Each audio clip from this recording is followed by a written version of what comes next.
Good evening. Welcome to our September 15th school board work session. The time is now 5:30 p.m.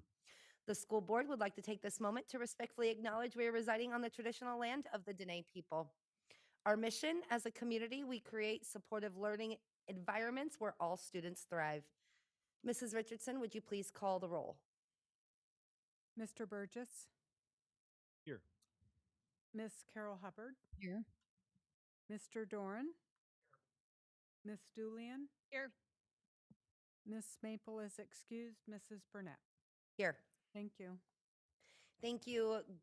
Diving into our work for tonight, we're going to dive back into our Article 6 policy work with Miss Dillard, Student Discipline and Policy Specialist, along with Dr. Miner. Superintendent will continue working with us on Article 6. So, Miss Dillard, I will turn it over to you. Thank you, President Burnett.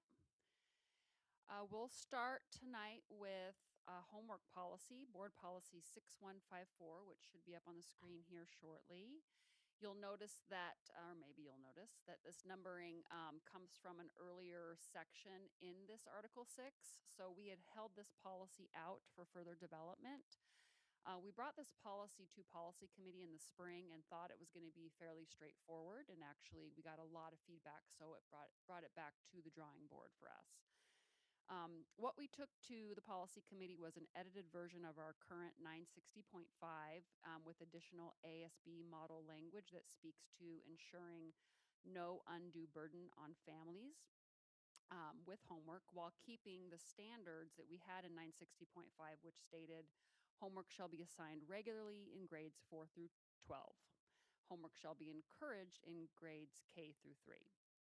So what we heard at policy committee was that excessive homework or potentially any homework at lower grade levels like elementary could potentially have negative effect on student outcomes, can exacerbate inequities if students need help at home to complete the homework. So that again would be more so for younger grades, elementary and potentially middle school, and that overall homework should be lower stakes, whether that be for final grades, or what is really important content should be happening in the classroom. So that was a lot of the feedback that we got from policy committee. With that information, we brought a survey back, then summer hit, and with principals, we got a survey out to them, and they brought the survey to their leadership team, and we got that information back from them as soon as possible, and had time to edit this policy to bring with Article 6. So a majority, as far as the policy goes, and I'll say that there's going to be a lot of administrative regulation work that goes with this policy, but the majority of our survey respondents agreed to this overall policy language, and there was a lot of good suggestions that helped us refine this policy language. And then much of the feedback provided direction for the administrative regulation to follow, things like time parameters, increasing responsibility with age, differences with honor AP classes, coordinating long-term projects so that students aren't getting too many long-term projects at a time, balancing high expectations for our students with support for those who need it, and focus on evidence-based practices. So again, that is going to be administrative regulation content, but I just wanted to share the broad overview of what we did get back from the feedback for this policy. So with that, I will open it up to any comments or questions. Questions from the board? Miss Julian.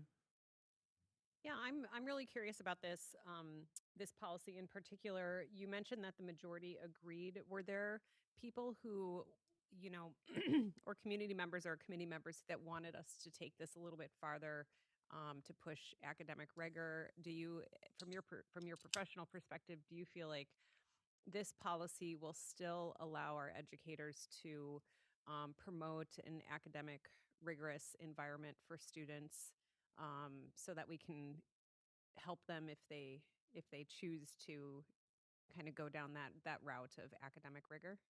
I'll start with just what I've experienced with this feedback and then turn it over to whomever might want to expound on it. But as far as the policy committee goes, there were a few voices that spoke to the importance that homework played in their life as a young person in pushing them to do better. There was feedback that there's certainly parents that expect homework. And as far as the survey respondents, and I'll say that the survey respondents were principals and leadership teams. I think there's going to be a broader net that we need to cast as we really finalize the administrative regulation. There were definitely certain voices that were concerned about lessening rigor, and there were voices that feel traditional homework practices that we should be pushing kids for homework, but the majority of the voices agreed with a more tempered approach to homework with what we balanced here. Mr. Dorn? Thank you. I like the general pieces of this and leaving more details and some of those discussions that Ms. Julian is referencing also to AR. But paragraph 2 and 4 have several redundancies in them and basically address the same idea.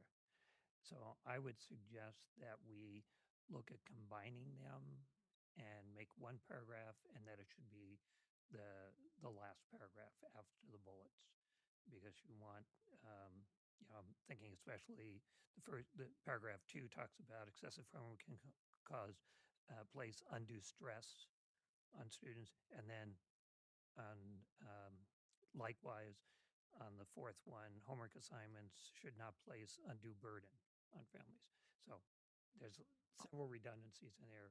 We can shorten it, and I'm comfortable not doing wording on that now, but to leave it to administration to combine that appropriately. And then reason why I would put it 3 is we're saying that homework is effective learning, and the guidelines or considerations, they call it objectives here, that's fine, is related specifically to that, and then be mindful of all your students. Thank you, Mr. Dorn. Ms. Carol Hubbard? Thank you. So I was curious about adding under the appropriate homework practices, and maybe this isn't the place for it, but some terminology to the effect of enlisting families or including families, however we want to term that, to support education so that they become part of the equation. So that it's expected that there is some sort of family support with reading, especially with reading. And I don't know if that it needs to be the other, instead of the board policy, the administrative policy. But I just would like to see some language in there, including the parents in the process, so that because they really are a super important part of the whole process. And then I did find the NEA and PTA guidelines for the 10-minute rule per grade, which I don't object to that. I wouldn't keep that as a hard and fast rule, but I thought that was pretty interesting. Just from personal experience, like my son used to come home with a kindergarten packet. Every week he had a kindergarten packet, and it supported what they were doing in the classroom. And so never thought anything of it. I thought it was cool. He thought it was cool. And matter of fact, he would do the whole thing, and he would sit down and he wouldn't stop till it was done. He really dug it. So, I mean, you're going to have kids that thrive on that. So, is it the AP part that addresses the time frame and the guidelines for grade levels and that type of? Is that where that's at? It will. Okay. I'm excited to see a homework policy, though. I was excited to read it, and so thank you for that. And I think that's kind of all I have. Thank you. Thank you, Ms. Carol Hubbard. Any other questions from the board? Comments? Seeing none? Okay, we will move on from this. I think that should be sufficient for Ms. Carol Hubbard. Sorry, I just want to say one more thing. I made a note in here, and I think I made a note in here that the American Red Cross targets age 11 to begin babysitting and taking babysitting classes. And so I looked at what is age 11, and that's like the end of 5th grade, maybe beginning of 6th grade. And I was thinking, by that time, kids should be able to handle some pretty rigorous homework if they're going to be, if they can handle babysitting. I don't know why I don't know how I connected that, but I thought that was just an interesting. I don't know where my brain was going, but um, because I just want to point out that like we want to try to encourage some rigor, as Miss Julian said, and I would like to try to strive for a little bit more rigor in the whole equation if we can. Thank you. Okay, Mr. Dorn. Just thinking about it, it might be a cross-reference. We have a policy that we just did previous weeks on parent participation and so, and maybe rather than adding additional wording here that encourages parent, a cross-reference to that might capture some of the idea that's been brought up. Thank you, Mr. Dorn. Miss Julian. To Ms. Carol Hubbard's comments, one thing that we could do is in that first bullet, just add where after the comment says and connecting families, you could see and connecting and encouraging families to participate, connecting families to and encouraging families to participate in the educational process. Thank you, Miss Julian. Anything further on homework? Okay. Moving on, we will go into Board Policy 6172, Special Education. Miss Dillard, back to you. Thank you. Mr. Doran pointed out that this numbering looked wrong, and he is correct. It's not in order, but I purposely put this policy 6172 right next to the next policy, which is IEP, just for ease of having the discussion because there's so many connections there. So with 6172, sorry, give me a second. Do I have it pulled up right there? This is primarily our policy language from 937, 937.2, 937.3. I think we kept it fairly simple and did not bring over any of the ASB model policy language. It's all ours. Thank you, Miss Dillard. Questions, comments from the board? Mr. Dorn? So it doesn't make sense to have special ed separated from IEPs, which is what IEPs relate to. So I would just suggest that we renumber one of the sections or the others. So if 6172 is special ed, then I would suggest then it'd be 6172.1 for IEP, and the procedures which are specific to special ed be 6172.2. Otherwise, you'd label special ed as 6159, and then the others is 0.1 and 0.2. So Thank you, Mr. Dorn. What would administration's recommendation for that be for numbering? I mean, I don't think we feel strongly about the number itself. Ms. Dillard was going based on what AASB's model policy is. And so as you look at other school districts' policies, they generally follow AASB's numbering system. But as Mr. Dorans pointed out, this is our policy manual, and we can change the numbering to fit our needs here locally. Thank you. Mr. Dorn? So clarification then. ASB says 6172 is special ed, and that's where most of the other districts have that under. Then I would say keep that number, and I might be jumping ahead the two, but we just renumber the other two to be so that they're together. Okay. Thank you, Mr. Dorn.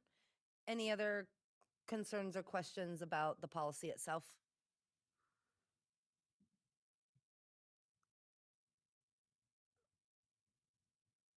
I see Mr. Burgess thinking. I'm giving him a second. Sure, I'll say what I'm thinking about. I don't have a strong opinion, so that's why I wasn't speaking up. But I guess I'm just trying to consider whether there are disadvantages to renumbering like that, other than not being directly comparable to other school districts' policy manuals, and whether disadvantage matters. Dr. Minor? I think if we do it here and there, that disadvantage doesn't matter. I think one of the things that spurred this entire endeavor was trying to align as much of our policy manual to AASB's model policy so that when model policy comes out from AASB, it's easily identifiable that this applies to this policy rather than down the road when there's other people at this table, they're trying to figure out where this policy might fit in with the policy manual based on different numbering systems. So if it's here or there, I don't think it's a big issue. If we get into the habit of drastically changing a lot of numbers, then it becomes problematic. Appreciate that. Okay, anything further on 6172? Seeing none, moving on, we will jump into Board Policy 6159, Individualized Education Program. Ms. Dillard. Thank you. The numbering is not right next to each other, so it's taking me a second in my other document to find. 6159. Okay, this is similar to the last policy that we discussed. We chose our own policy language from that section 937.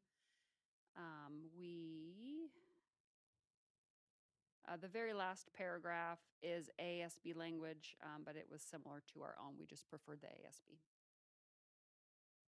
Thank you. Anything from the board? Seeing nothing? Mr. Dorn. I don't want to go into depth on this, but a brief read on the last parent guardian involvement, that paragraph. Current law, if parents refuse services,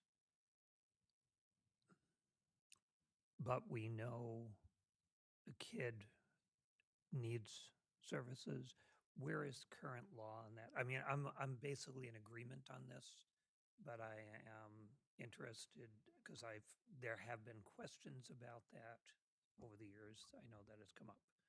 So, Ms. Hall?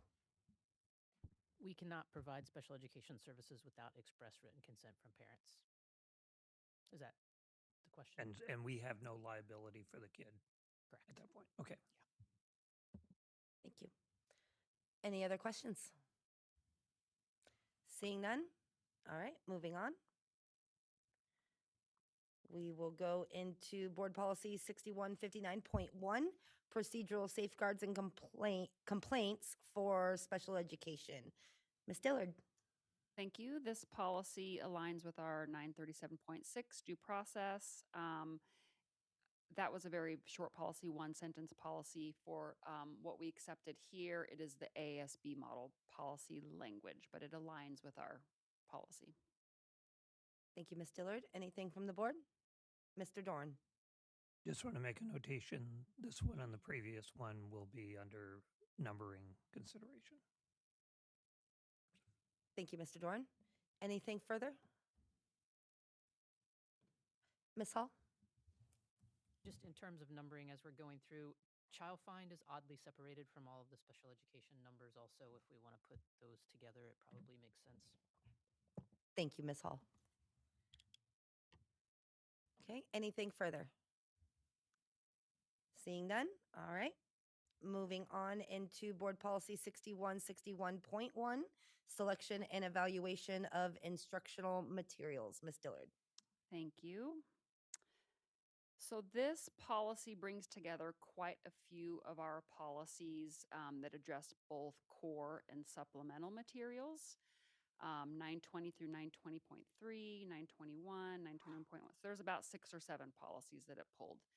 And we did not use or adopt the ASB model language, but we did do a lot of editing with teaching and learning to update some of our policy language. It doesn't present any kind of procedural changes, however. Thank you, Ms. Dillard. Questions from the board on this one? Mr. Dorn. I'm glad that this version has been updated versus a previous version that we had. so it took out one of my questions. But the question it left, you addressed it, and I would have deleted what you deleted. So thank you. But on page 9,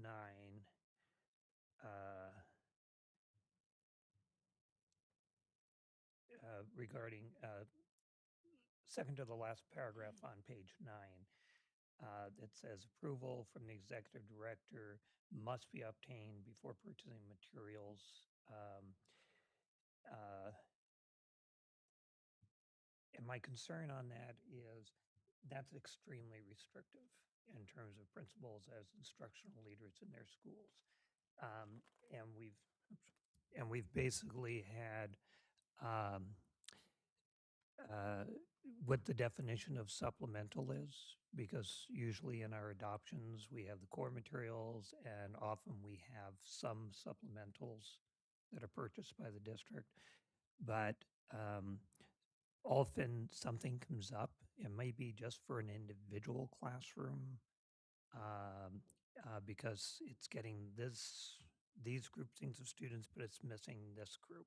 And principals have been given the latitude to purchase materials that fit for there. Sometimes it might be across a grade level or broader.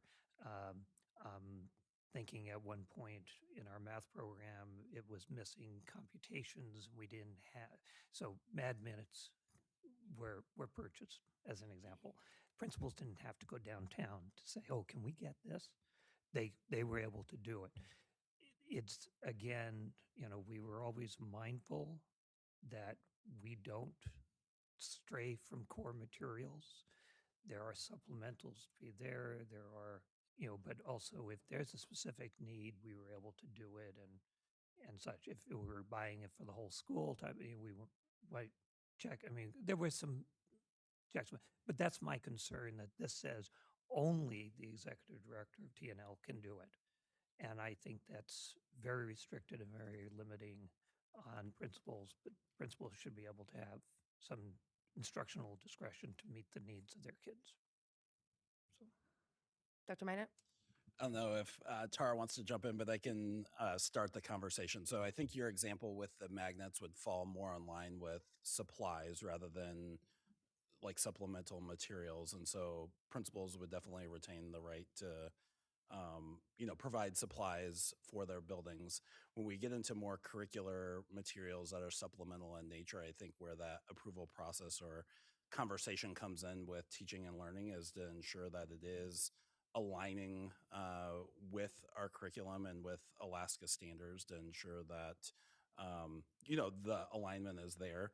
This section also includes digital media, and so that's a big component of this to ensure that if any supplemental materials that are being purchased actually work on the devices that we have, are compatible with the network and those types of things. And there's a robust process that goes through that in terms of identifying that. And so I'm not married to the language there, but I do think that there needs to at least be pretty robust conversations between the school and teaching and learning to ensure that there's a cohesiveness there, and that a school just doesn't go just buy something, especially digital media, that then wouldn't work on our systems that we have. follow up. Mr. Dorn, follow up? And I want to balance this out, not arguing too many. I'm sorry if and thanks for the reminder to talk into my mic. I didn't say magnets. I was talking about Mad Minutes. Oh, I'm They sorry. were So- quick computation sheets. And I'm particularly thinking, I'll date myself. We had the everyday math, and it did not do well on computations. That was not its strength. It had other really big strengths, but it was easily done doing admins. I'm also thinking of spelling, which was a major part of the language arts. And at the time, we did not have good core or supplemental materials for it. And Spelling City came in, and online that we did need to make sure, but we didn't have to wait through a whole process. It was quick, easy.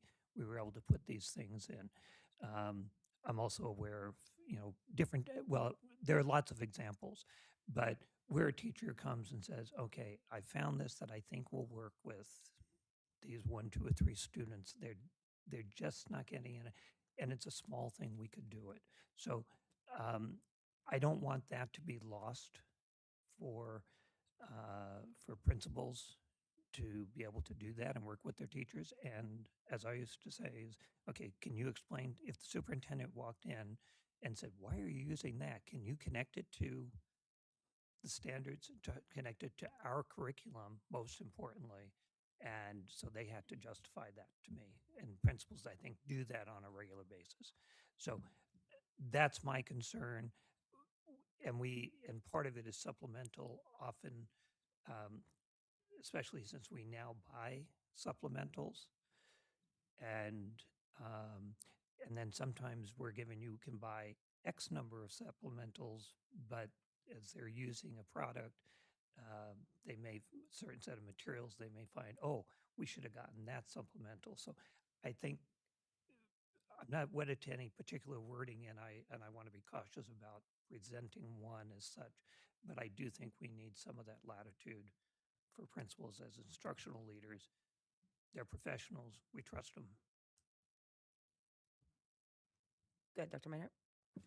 Yeah, I think we're pretty close in terms of where we're at language wise. And so maybe we'll go back in terms of reworking that paragraph. With the purchase of anything, there's an approval process that it goes through, but maybe we can get there where it's a collaborative piece. There's a conversation with our teaching and learning department and not, straight up approval. I don't want it to take a long time, and it typically doesn't, but that principals are working through teaching and learning just to have that conversation back and forth.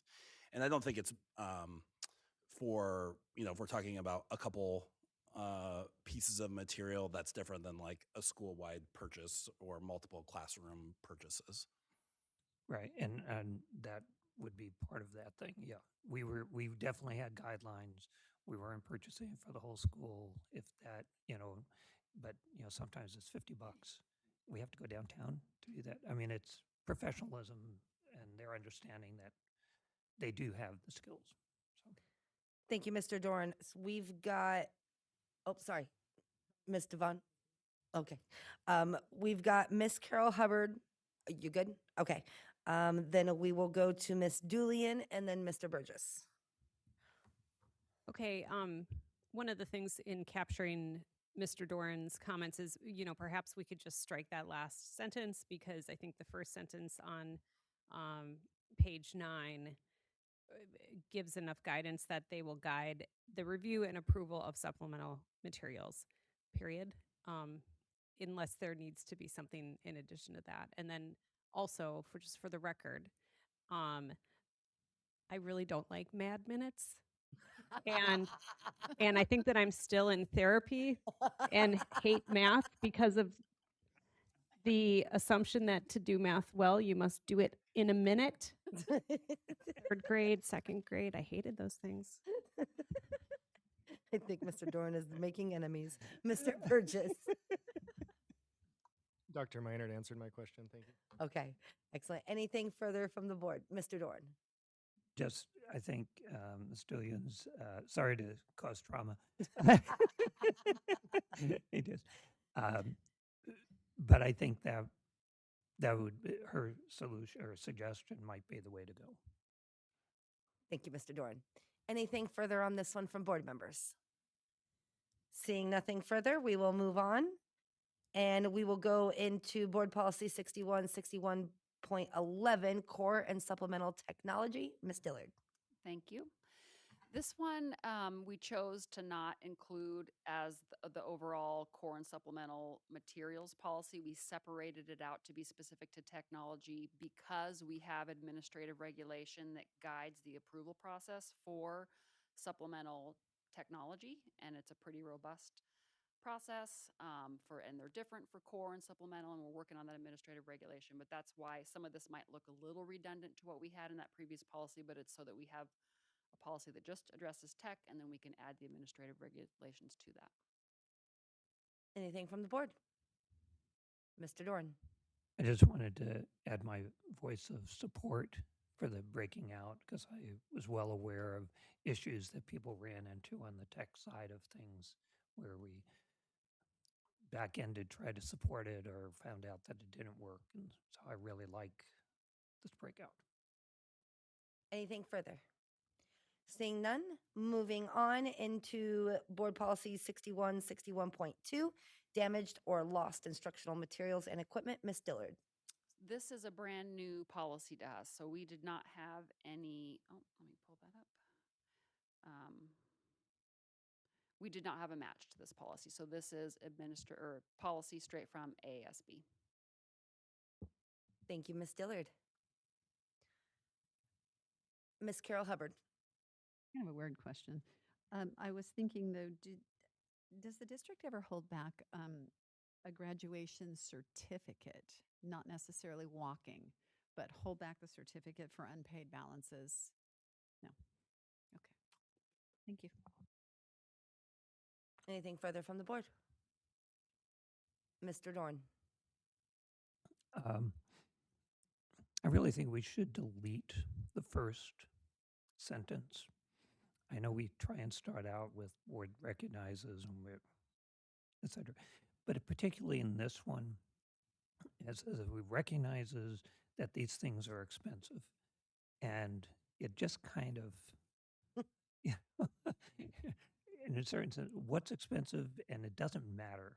It's just, we want things taken care of, and we can set procedures to do that. So I would take out that first sentence. Thank you, Mr. Dorn. Anything further from the board? Mr. Dorn. No big deal, but as perhaps reviewing it before it comes to the board further is take a look if there's I think there's some redundancies in here that we keep repeating. That's a redundancy in itself, sorry. So I think redundant? we can do a better job in that wording. Otherwise, I think it's okay. So Anything further from the board? Seeing nothing, moving on into Board Policy 6161.4, District Internet and Technology. Ms. Dillard. Thank you. So we have a chapter 8, that is specific to technology that ASB does not have. So we've pulled a lot of those policies and they're kind of landing in other places. Social media use, appropriate use of tech. There's differences for staff and students. This policy specifically pulls in quite a bit of chapter 8, chapter 8. We did have legal review this, and legal approved this policy, and we have the administrative regulation ready also, and that's been approved by legal.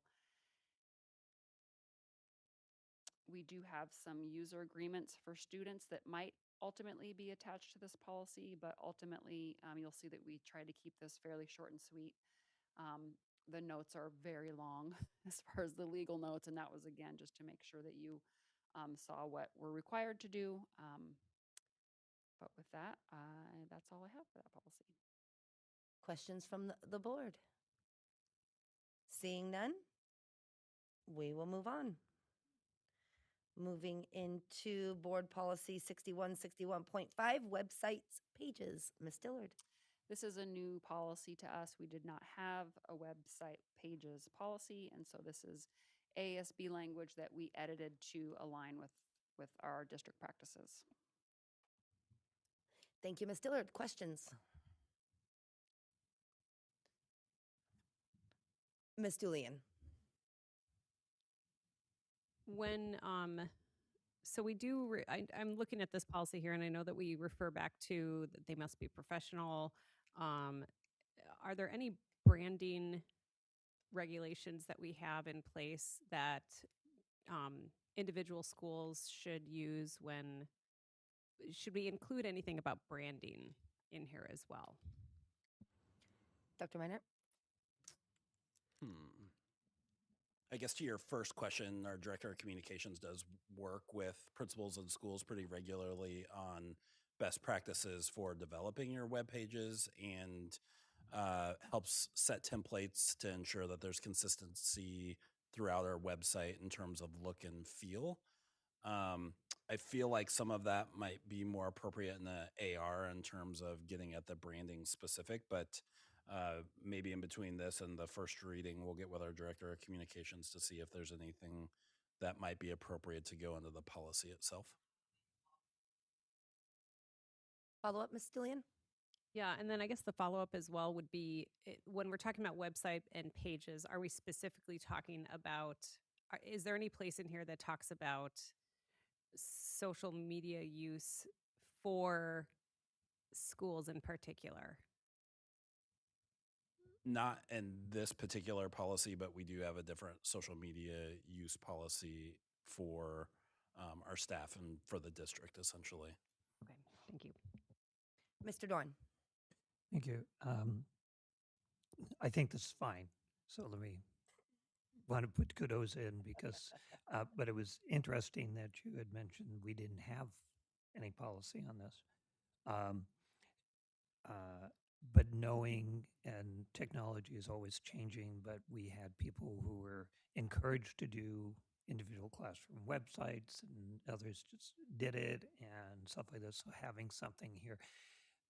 But do we have something somewhere? It might be part of an AR, but I'm trying to remember if I thought the district had worked up some guidelines for doing policies and or websites rather, and I'm assuming that part of the work to give a more common platform for staff to use that parents can go to rather than people having so many different kinds. That's I'm just thinking that's a related piece to this. And so I'm glad to see it here, and it might just be a consideration in AR, but I thought the district had developed some real guidelines, and we should find out where those are if they're. I'll take a look. I don't know if Teaching and Learning has hosted anything in terms of kind of best practices, like when you're establishing your class page. No. We haven't, but I do, like, I have this kind of memory too, since I've been around forever in Fairbanks, like where teachers were, like, we were encouraged at times to, like, you could make a class site, right, page or whatever instead. So I can add, like, I'll make a note because I'm wondering, because we use, like, as a Google district, then, right, we have Google Sites that then a teacher could make like, that's what like, we make Google Sites for all of our curriculums now. We make, our Eric and Galena, our structural technology coaches have their own, like, Google site they've made for teachers to, to go to. So we might have something in teaching. It's not like off the top of my head, I can't think of anything, but I'll make a note. And perhaps that Google, because that came on after I retired, sorry, but immediately after. But that might be what addressed those concerns. So I may be out of date on that, but wanted to make sure. And I'm glad to see this out. When you said we didn't have one, so I thought, oh, okay. So I'm glad to see it. Thank you, Mr. Dorn. Anything further from board members? Seeing nothing? Okay, we will move on into board policy 6162.5, standardized testing. Ms. Dillard. Thank you.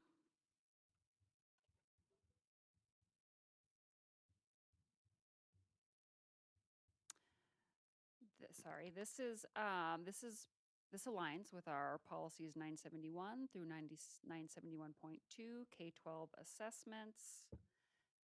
It looks like we primarily used our language for this policy. Thank you, Ms. Dillard. Ms. Carol Hubbard.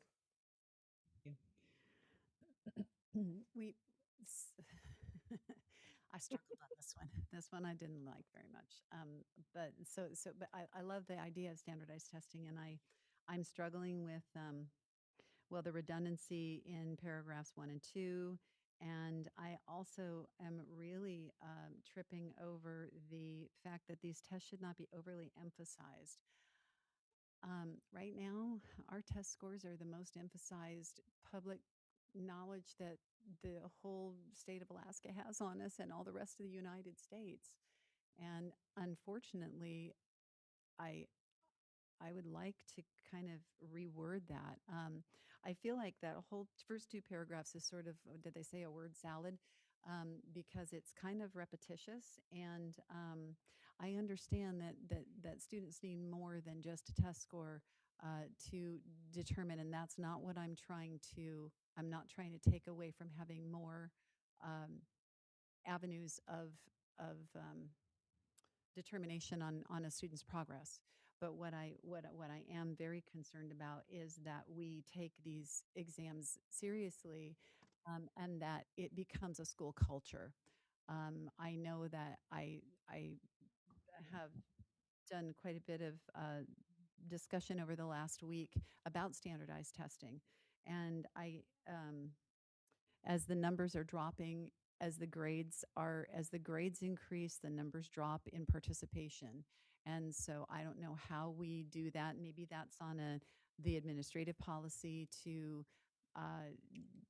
foster a culture of the exam is important, because we need the exam to show what we do. If we can't show that we're making progress, we're going to be fighting our funding forever. And we have such great scores, and the students are making such huge leaps forward that we should just be celebrating all of this. So I don't want to, I just, not to be overly emphasized, just really, really struck a nerve with me, because it's the most emphasized thing in some ways that we have. So, and I don't have any suggestions though, unfortunately. Thank you, Ms. Carol Hubbard. Mr. Burgess? Thank you. I appreciate the comments from Ms. Carol Hubbard. I think that the policy is really focused on the importance to an individual student. And when we talk about other ways that standardized testing are important, that I think, the aggregate data, trends over time, things like that, that's what people are looking at on a larger scale to criticize or emphasize how well we're doing or whatever. And so I think that maybe we need to tease out that language to make sure it's very clear that when it talks to an individual student's progress and assessments, that's what we mean here. But we also recognize that standardized testing is a good way to look at, or can be, when it's well designed, a good way to look at trends over time and patterns in data, and successes of implementing various programs. So that's a lot, but I think that we can maybe make that distinction in policy. Thank you, Mr. Burgess. Ms. Julian? Yeah, if I can make a direct edit based on those two comments, because I'm in agreement there that this policy should be, in my mind, as I'm reading this, about the individual student and how an individual student shall not be limited by their standardized tests. Of course, we're looking at their grades, their attendance, their growth, and perhaps there is a way that we could have that first sentence, the first paragraph, the second, the first, and then go into standardized tests are one component to measure student performance related to state standards and often measure only the most commonly tested skills, period.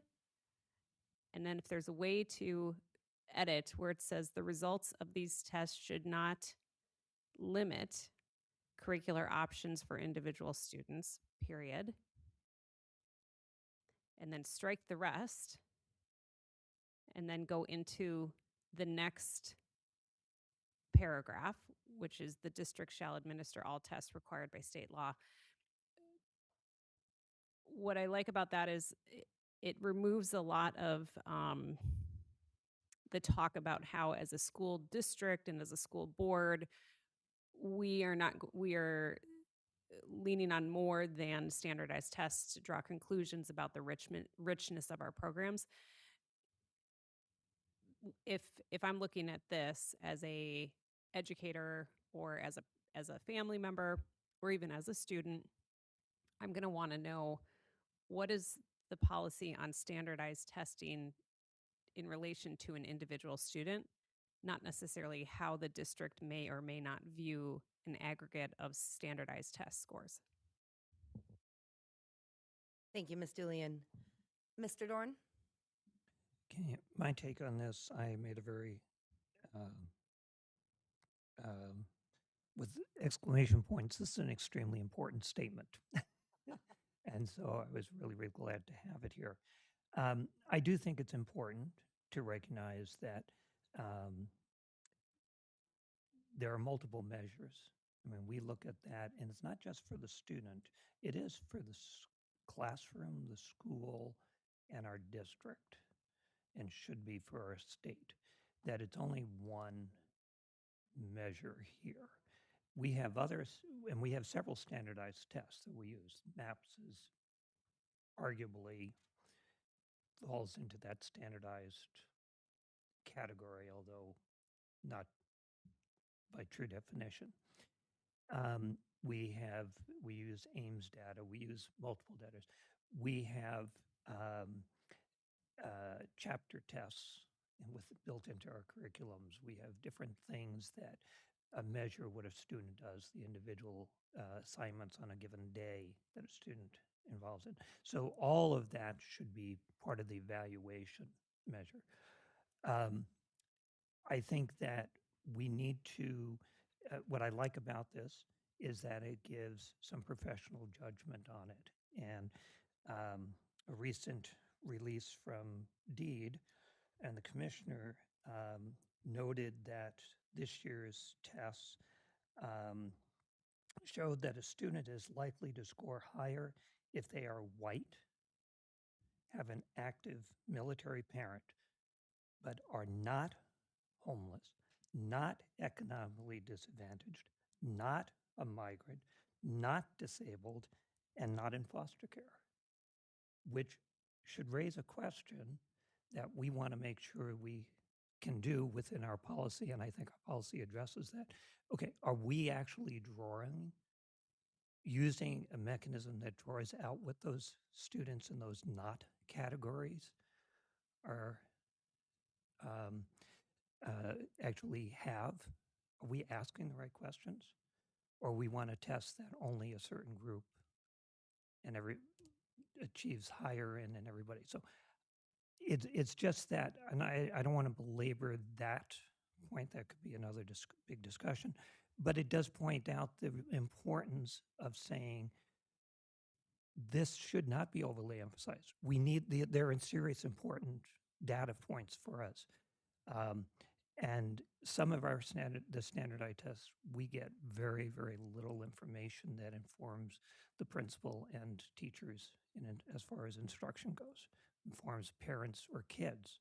What are you doing? So I like the fact that this puts it in a context, and actually in state regulation, I can't cite which one it is, where they talk about our rating systems, they themselves say it should be based on multiple factors, not just standardized test scores.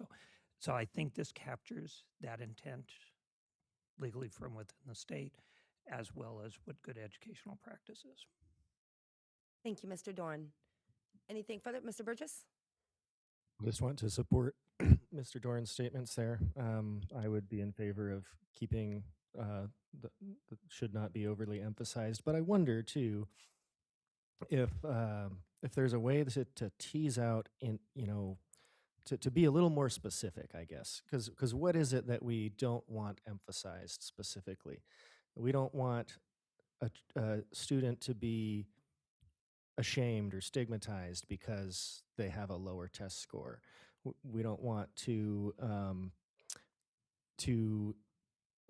have our test results be our only measure. We don't want the test to discourage students or staff from doing certain things because it's not relevant to a test or so forth. So I guess I'm just thinking maybe what we actually need here is just a little bit more specificity about what it is that we don't want emphasized. But with that said, I think I do appreciate those words being there, and I think it is important to that we note that that like this policy does, that there's more to a student and their education than the standard test results. Thank you, Mr. Burgess. Anything further? I see that Ms. Dillard has a lot of notes that she has taken on this one specifically. So I think that we could set her off to make the changes needed here and we could move on to complete our work tonight. So we'll go ahead and move on into board policy 6162.6, which is use of copyrighted materials. Ms. Dillard. Thank you. And just real quickly, I want to correct the record that this last policy on standardized testing was a lot of ASB language. It wasn't solely our policy. So, but lots of good notes, and I'll take that back and work on that. Thank you. So this next policy, yes, is use of copyright materials, which is exactly our 924 policy. So we did not adopt the ASB model language. We made no edits. This is exactly our 924. Thank you. Anything from the board? Seeing nothing, moving on. We will go into board policy 6162.8 research. Ms. Dillard. Thank you. This policy aligns with our 1250 research in schools. We use the ASB model language, but edited that language. And then if you're familiar with this policy, some of it will be in board policy 5145.15, which is about surveys. So if you're looking for more direction on surveys, that's why you're not seeing it here. Questions from the board? Seeing none? Okay, moving on to board policy 6162.8 research. Wait, that was the one we just did, right? Yep, sorry. 61, I was stuck on a page. 6163.1 libraries, media centers, materials, and services. There we go. Ms. Dillard. Thank you. This policy is our 921.4. If you remember last year, we did revise this administrative regulation and shared that with you. So we looked at this policy as we worked on that administrative regulation. The only difference is we added the last sentence, parents, guardian. Oh, whoa, sorry. Parents, guardians have the right and ability to access their students' library records and to, oh, weird, it did it again. Whoa. And to restrict identified library materials and services. So that last sentence was added to our current 921.4 policy. Thank you, Ms. Dillard. Mr. Burgess. Just a point of clarification on that last sentence. When we say parents or guardians have the right and ability to restrict identified library materials, we mean for their students specifically, right? So can we make sure that's clear in policy that it's that applies only to their own student? Yeah, it is in that line. So right and ability to access their students' library records and to restrict their, So if we just add their, yeah. But yes, it does apply to all of those things. Yeah, I think that because that and is in between it, we just need to clarify again. And I would say also just a suggestion, and this could apply anywhere else that it comes up, but parents/guardians, a little clumsy. Parents are guardians, so we could just say legal guardians anywhere that parents/ comes up. So just to throwing that out there. I think that was a global decision that was made kind of at the beginning of this process, was to just go with parents, guardians. So that's where, I mean, sometimes I agree it's a little clunky, but that I've just been consistently putting that in everywhere. Yeah. Fair enough. Thank you. Thank you, Ms. Dillard. Mr. Dorn? To that sentence, I'm assuming if a student turns 18, that no longer applies, that last sentence. That still applies if they're not an emancipated minor. And so as long as, even if they're 18 and they're enrolled in our school, then parents and guardians would still be able to restrict access for those students.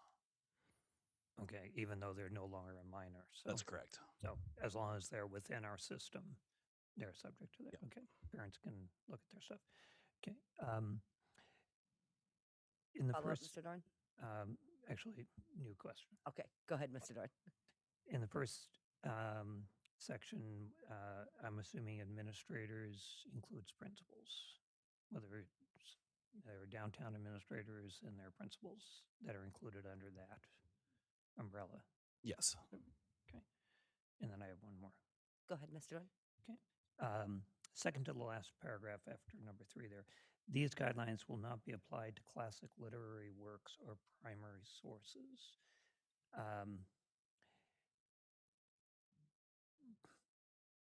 We go beyond, I mean, I can see this coming up beyond literary works, and it may be covered under primary sources, but I'm thinking in terms of social studies. I mean, a lot of the curricular areas, there's information that is there that should reflect those 1, 2, 3s, but I'm concerned that this guides people to think, oh, literature only or language arts only. And my concern is either convince me that it's not, or I mean, fill me in that this, when we say primary source, what do we mean by that and how broad is that? So, but my concern is it leaves out large chunks, and I'm mainly thinking of social studies, 'cause that was one of the areas I've taught, and there's a lot of information there that would be crosswise of 1, 2, 3, but are really important conversations to have, and current issues and historical issues, etc. I do feel like there's another policy, and I don't know if we're going to discuss it tonight, that has similar language in terms of doesn't apply to classic literary works or primary sources when it's talking specifically about curriculum and what's being taught in the classroom. This one's more specific to library and media centers specifically, and so I'm not sure if I'm understanding you correctly, the connection there, I guess. Well, there are social studies materials that are that can be misleading,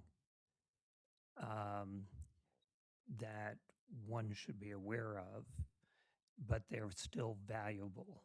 I just had a conversation, I'll use a small example, but a conversation that I just had this week regarding Alaska history and the book Russian America by Hector Chvigny. Great material for the Russian period in Alaska, but their reports that are within it were written by military officials who are hoping to get back to Moscow. And they were written from that perspective to build their military career and to get called back home. Okay. But it's very clear that some of the descriptions are inaccurate and could not have happened physically the way they're described. So I don't want to go into details, but it's just, these are materials that are still worth reading, still worth talking about, but they, the guidelines in 1, 2, and 3 arguably could be, you still want to preserve those things. And so that's my concern. We're only talking about literature here. Mm, What other, but that book is not a primary source either. That the one I just mentioned, but it's an important part of our it's his story or her story or their story or whatever, you know. But so that's just an example of why I'm concerned about the limitations on this. And I know it comes up later on in another area too. Thank you, Mr. Dorn. Anything further from board members? Seeing nothing, we will move on. Moving on into board policy 6163.4, school gardens, greenhouses, and farms. Ms. Dillard. Thank you. This is a new policy to us. We did not have a match for this ASB model policy. Okay, thank you very much. Questions from the board? Ms. Julian. Thank you. I'm just really glad that we are moving forward with this policy. I've noticed I know that a lot of educators in individual school buildings and a lot of volunteers in the community have been fostering this type of community gardens, greenhouses, and farms.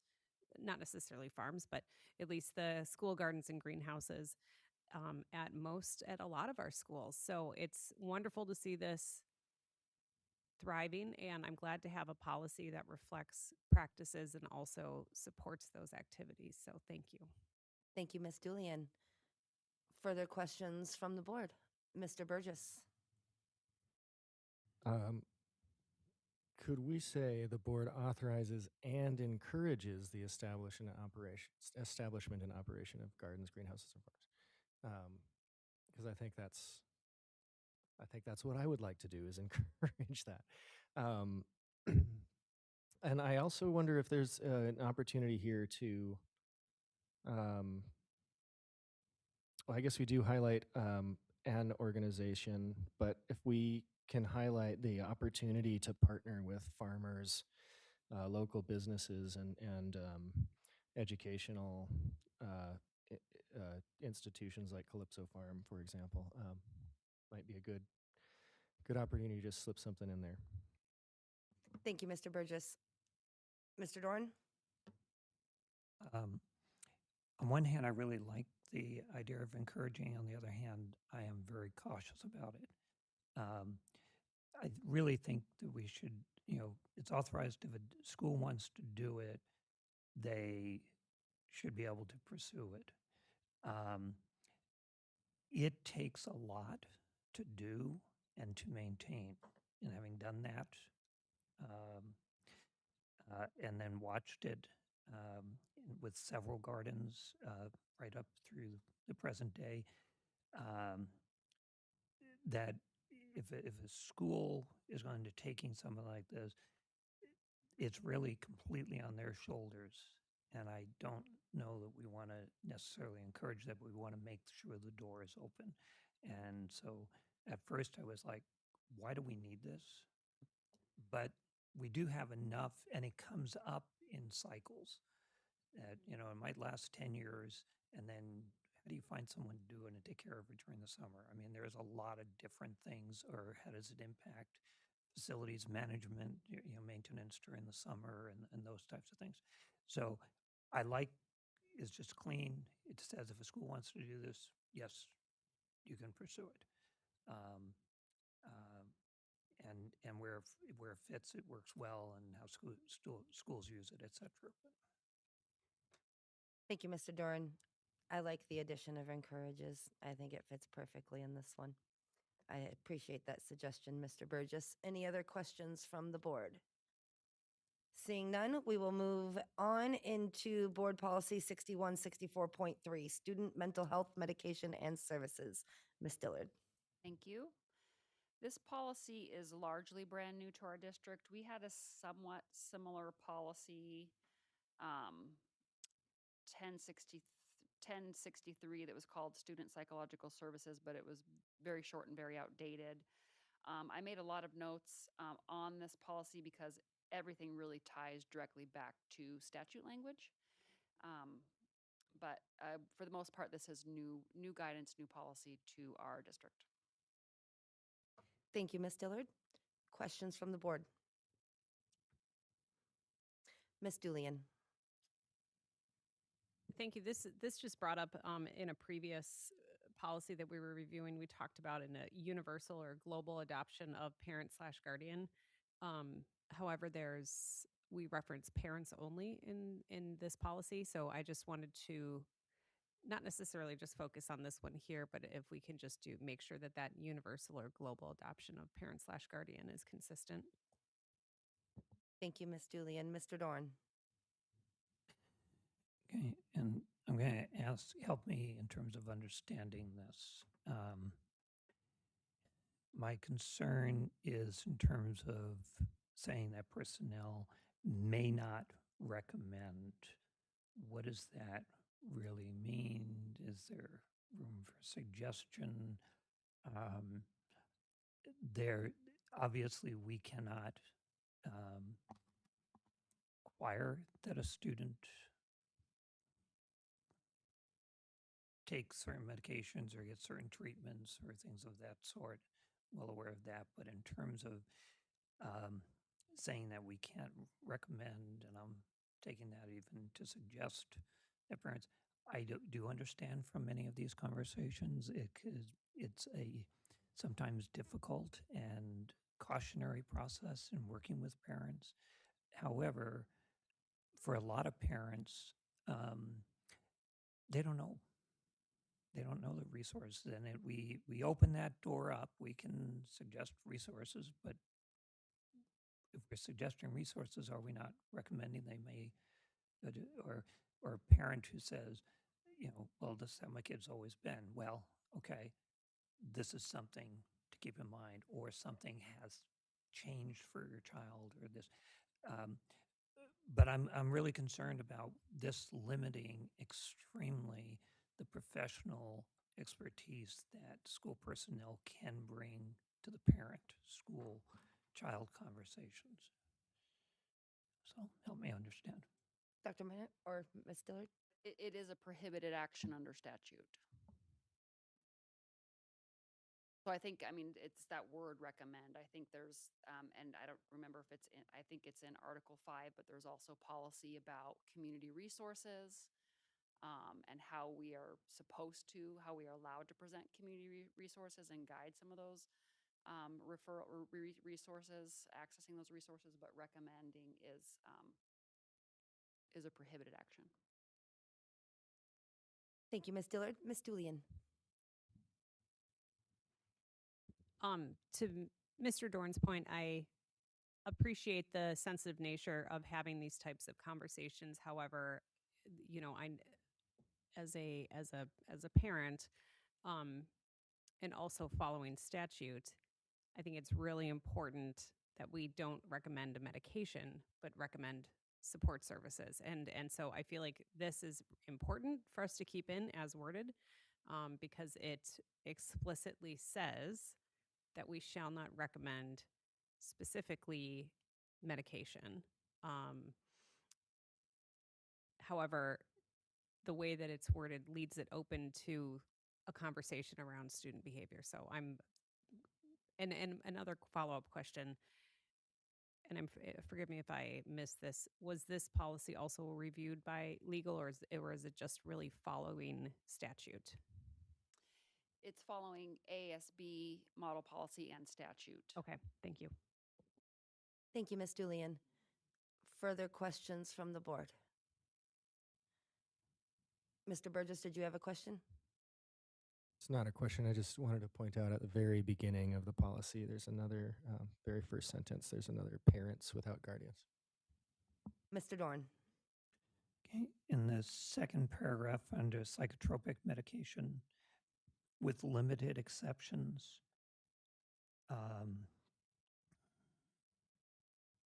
you can require.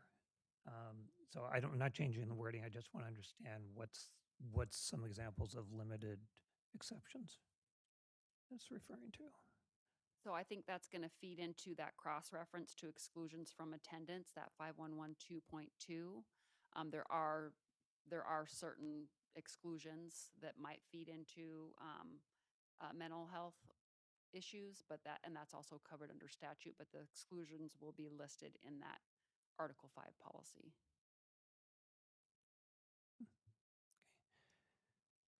Any more questions from the board? Mr. Dorn. My last one, again, I'm asking, these are more clarification questions to understand Yeah. the policy. In that first paragraph is, will work closely with parents to serve students with behavioral or mental health needs. I'm assuming that, again, that's sort of their student with that, as opposed to, because there is the element, we work with parents in understanding how we serve. So it's either students of, parents of students with behavioral and mental health needs might be a way of doing that and just clarifying that's what it is, so someone doesn't misunderstand. Great. Thank you, Mr. Doran. Anything further? Seeing none, we will take a 5-minute recess and then we will come back and with 6164.4 child find.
We are back from recess.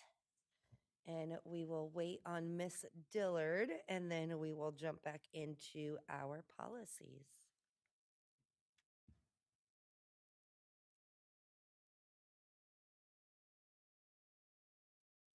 Mr. Dorn? While we're waiting, I just wanted to say that Ms. Gillum added some information on the understanding of primary source so that it does go across curricular areas. So that was my main point, is make sure we know what's applied and what we're talking about. Okay. Thank you, Mr. Dorn. Sorry, Miss Dillard, we came back a little early without you. You're like the main star of the show, and we totally came back without you. That was on me. I'm back. It's like, wait, we can't go on without the star of the show. So diving into 6164.4, child fine. Miss Dillard. Okay.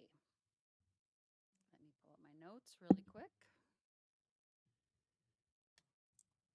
So we do have a child fine policy. It's 937.1. We did choose to use the AASB model policy language in this policy. Okay. Thank you, Miss Dillard. Per earlier recommendations from Miss Kate Hoff, we could figure out a way to number this and put this in with the IEP and all that we went through earlier. Any questions from the board? Seeing none? Okay, we will move on. Our next policy is student support teams. This is a new policy to our district, not a new practice, but a new policy. And we used the AASB model and edited it to our needs. Okay, questions from the board? Seeing none? Okay, we will move on. The next policy is 6171 Title I programs. This is also a new policy to our district. We did not have a Title I policy. And we use the ASB model, obviously, and edit it with Ms. Gray and Student Support Services. Questions from the board? Seeing none? Oh, Miss Julian. I'm shocked that this is just surprising that we didn't have a Title I policy, but I also understand that we have Title I schools and it's a large part of our district. So in the and I'm assuming here that the qualifications to become a Title I school and such are those are federal guidelines. Is that correct? Okay, great. So we wouldn't necessarily have those in this policy. Okay, thank you. Thank you, Miss Julian. Any other questions? Seeing none, we will move on into the next one, education for gifted and talented students. Thank you. This policy is, we did not have a policy on this. So this is ASB model policy, slightly edited. Okay, thank you. Questions? Mr. Dorn. On this one specifically, we no longer call it GT. We call it the EO, right? Okay, I wanted to make sure that I'm still current. We haven't changed the acronym yet. So why don't we title it as English, not English, extended learning. Call it what it is if we're going to talk about a program, because that's it. I think the reference to gifted and talented in the description is fine, but that's not what we often, it's not the program. That's the Sorry. Kate. Ms. Hall. I just wanted to note that in statute, the children are referred to as gifted, and we as a district call it the extended learning program. So I think it works either way, despite that not being the name of our program. That is how statute refers to the students themselves. Yeah, good. Dr. Minot. I would say it would also be helpful to somewhere reference gifted and talented in this, because oftentimes you talk about extended learning program and people have no idea what you're talking about. And so as people are referencing our policy manual, just making sure that they can find this policy, because oftentimes people know what gifted and talented is, but not necessarily ELP. Follow up. Follow up, Mr. Dorn? Okay. Um, and I think a lot of people's references GT, except reference for here, they know what extended learning program is. They may not know GT. So suggestion might be this is our program, extended learning, maybe put in parentheses, gifted and talented. I do think then, as I said, referencing gifted and talented, or if they're just gifted, whatever we're doing. But in the description, then is fine. I wouldn't necessarily. But I think if we're going to have, these are our programs, then we should label it. That's my suggestion. But if we need reference for somebody, maybe in parentheses. Ms. Julian? Okay.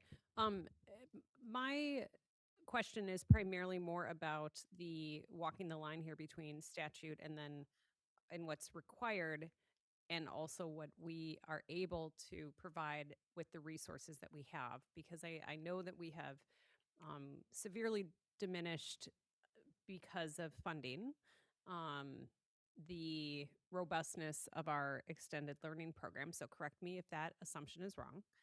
And then secondly, are we creating, and is there anything about the way that we've written this policy that creates an unfunded mandate in a sense? I'll start by saying no. I think the language is broad enough that it really gets at differentiation for students in our classrooms, that even if we didn't have an extended learning program, that we could meet the needs of all of our students, including those that are gifted and talented. But Kate Hall could talk more about the specific state statute and making sure that we're aligning with that. And the statute is referenced in the box above with the 4 requirements there. And you're exactly right with the reductions in ELP. When I started in a position to be paying close attention to ELP, we had 15 ELP teachers and we now have 3. So there's definitely dramatic reductions there, but what has been maintained is able to meet the minimums of state statute, which obviously is not ideal, but it does meet those minimums. And I don't feel like the language in the policy itself necessarily requires anything beyond that with the statute listed above. But I do see, your point. Thank you, Ms. Hall. Any other questions? Mr. Dorn? I've got a general one that then just impacts across several of them. Why? My question is, does every program need a separate policy? And kind of why, and what ones we don't have there. But we go through a whole list here. So is there understanding of why we have a policy for each individual program?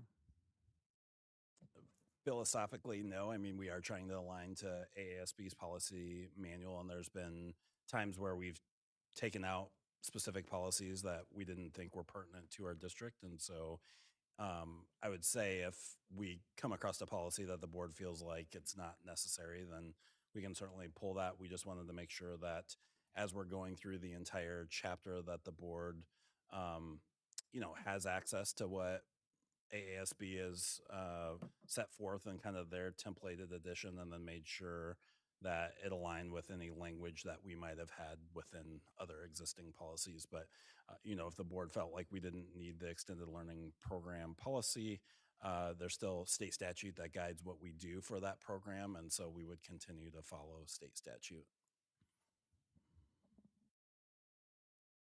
Any other questions? Seeing none, we will move on to Board Policy 6174.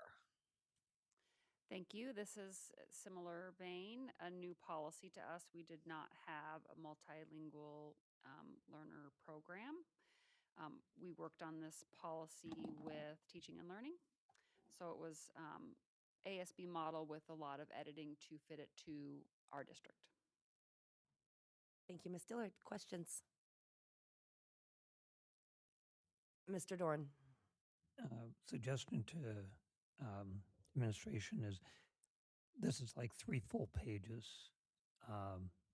It's really long even when you take out the box. If some of this could be moved into AR and just tightened up, I think it would make sense. You know, the reassignments, I mean, those types of things.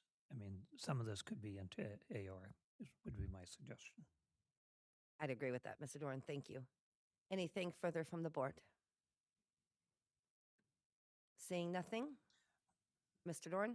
No, next one. Okay. Sorry. Moving on into 6174.1 then, Indigenous Education Program, Ms. Dillard. Thank you. A little frozen over here, but I know that this is a new policy to our district also. It was presented as the Alaska Native Education Policy with the ASB model, and we did choose to rename it to Indigenous Education Program. This is a requirement, there is a requirement that we have this policy. Thank you, Ms. Dillard.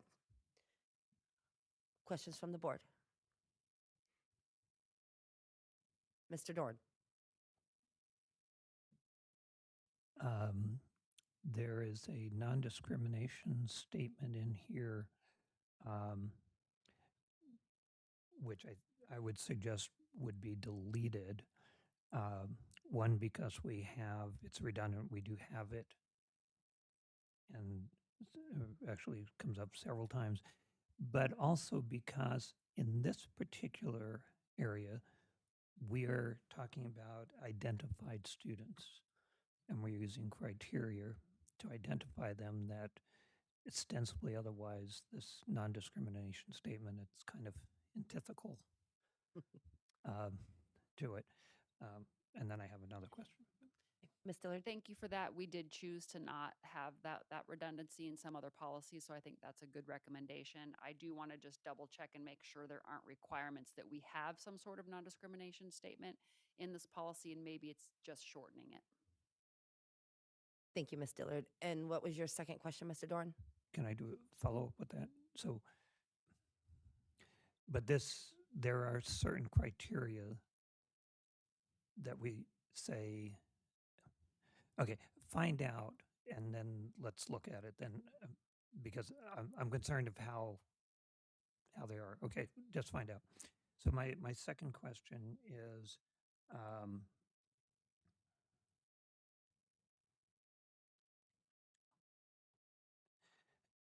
and related to this one and the previous one also, both of which have come under, should be reviewed, current executive orders from the federal government. So requirements that the state has and that we have to have in and federally, but also I'm just trying to be cognizant of changing things, and those winds could change in a month or 5 years or whatever. So, but both the multilingual and the Indigenous particularly have come under some constraints. As a district, whether we had funding outside or not, I think we would this tries to say what we're trying to do. And so I think that's there, but just put it on the horizon. Ms. Julian? Thank you. I just have a grammar suggestion that we capitalize the word Indigenous. Everywhere it's listed. Yeah, I think that it's at least in and this is from the professional background that I have, that it's more common now to capitalize that when referring to a group of people. And I would yield that conversation to others if that's maybe not appropriate to do. But I was just going to recommend that we look at doing a global capitalization. Anything further from the board? Seeing nothing? Okay, we will move on. Going into the next policy, Board Policy 6175. Thank you. This is also a new policy to our district. We did not have a migrant children education program policy. Okay, thank you, Ms. Dillard. Questions? Mr. Dorn. Suggest that the bulleting 1 to 5, that might be more appropriate to be in AR. Just makes a more concise, identified conversation about migrant ed, but those factors would be really more AR types of things. Okay, thank you, Mr. Dorn. Ms. Carol Hubbard. A quick question. How many, do we know how many migrant students we have in our district? A little over 600, but we're in the process of recruiting right now, so that number is going to change after the holiday season. So we can come back with an updated number of how many students we have enrolled in our program. But it's also important to note that we also serve students who aren't enrolled in our district as well. Oh, thank you. Anything further?